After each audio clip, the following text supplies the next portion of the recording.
Pasca erupsi pada Kamis malam, aktivitas wisata di Pura Agung Besakih yang berjarak 8 km dari puncak Gunung Agung masih berjalan seperti biasa. Kunjungan wisata pun masih normal, yakni di kisaran 500 hingga 800 orang per hari. Meski sempat terjadi erupsi magmatik pada Kamis malam kemarin, namun aktivitas di kawasan Pura Agung Besakih, Karangasem yang berjarak 6 km dari puncak Gunung Agung masih berjalan normal. Nampak ratusan pengunjung baik wisatawan maupun warga Bali yang hendak melaksanakan persembahyangan di pura tersebut tetap ramai seperti hari biasa.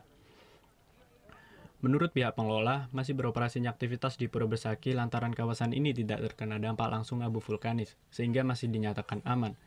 Jumlah kunjungan di pura terbesar di Pulau Dewata ini pun masih normal, yakni dari kisaran 500 hingga 800 orang per hari.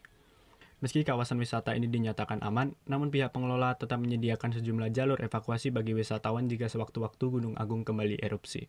Kebetulan kita masih dalam rangkaian Hari Raya Idul Fitri dalam Puri yang rencananya akan menginap tanggal 13 Januari ini, artinya kunjungan wisatawan maupun pemudik belum ada, artinya pengaruhnya terkait dengan kunjungan wisatawan. Meski pengunjung mengetahui erupsi yang terjadi pada Kamis malam, namun sebagian dari mereka mengaku tidak khawatir selama masih berada di radius aman. Mudah-mudahan tidak sampai terjadi bencana yang keras gitu atau dahsyat, biar Gunung Agungnya tetap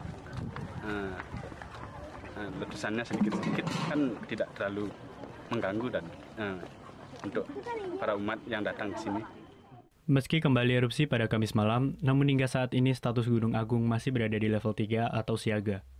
Warga dan wisatawan pun dihimbau tetap menjauhi radius bahaya 4 km dari puncak kawah. Kadek Martana melaporkan untuk NET.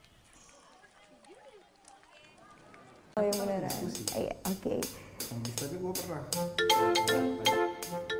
Nah, udah kan untuk beritanya? Jangan lupa di subscribe, di like, dan juga di komen ya akun YouTube dari Net Bali. Terima kasih udah subscribe. Yang belum, jangan sampai lupa. Di sebelah sini nih. Subscribe.